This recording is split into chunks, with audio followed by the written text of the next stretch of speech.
I'm Grayson here at the March for Trump. I met up with my friend Elijah Shaffer. I'm going to call you a friend. We met at CPAC. Yeah, of course. And I want to ask, obviously we know why you're out here, but just for the camera, what brings you out? You know, the media is not going to cover this event fairly, to be completely fair. They're going to say there was hundreds of people here, right? They're going to find the one Confederate flag. They're going to say this was alt-right Nazis. They're going to take somebody who said something stupid one time online, a bad joke or something. They're going to, use their face, and they're going to go, look at this group of Proud Boys and Nazis, a few hundred of them descended on the hall like this is the losers. But we're coming out here specifically, and myself, my friends, is because as the independent media as yourself, like coming out to show the truth, we have to capture videos. It's sad to say this, to show that there are thousands of people here. We have to capture videos to show that this is not just one type of group or person. These are families, these are friends, these are people who love America. Sure, I don't mind if fringe groups or right-wing groups or whatever people want to call them are here. This is freedom, this is America, but it's not just that. And if we're not here to document this, if we're not here to put it online, then the world's going to get a skewed perspective. And not only the world, but then Donald Trump's going to be a bigger target because they're going to try to twist it to make him look bad, right? They hate him because they really hate us. They hate the people, they hate the populace, they hate those of us that love America, and he's our leader. So they go after him to demoralize us, to show us that we don't matter, that we have no power. And we're taking it back, and that's why I'm here.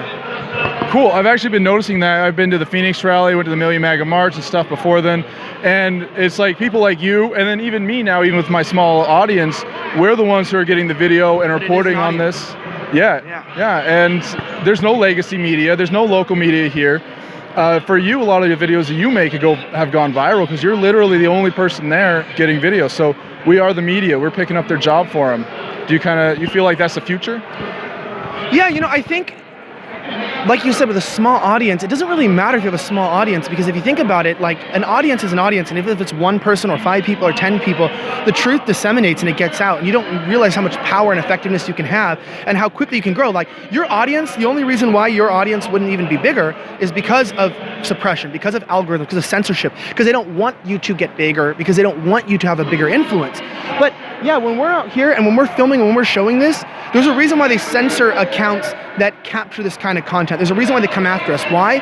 Because they realize that, which is actually kind of funny, that they need to stop our footage in order to continue to manipulate the narrative. But this is the future, because for every account they delete, for every person they censor, for every moment that they come in and shut you down, there's 10 more people popping up that are doing the same thing but doing it better.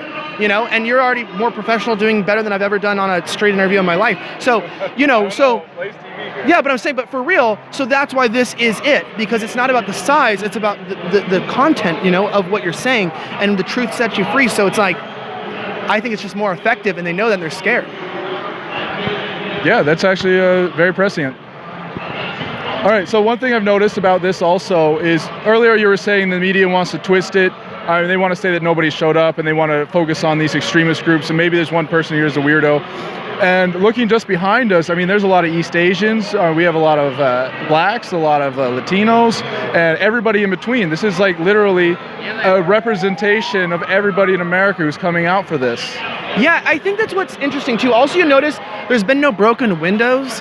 Like nobody's broken anything. There's not really trash on the floor. The way that we are represented, I used to consider myself like way more of a MAGA person, and I've drifted to become more of like just a populist base, meaning I think that the movement needs to exceed MAGA. Like I'm all for Make America Great Again. He changed to Keep America Great. Slogans can change, but the populist movement that was often instigated by Steve Bannon, the reason why I like populism is because it doesn't rely on a gender or a race, or even, as some people might not like, a sexuality. Looks like President Trump's coming. Yeah, thank you for the interview. President Trump's coming. Just keep recording. Come on.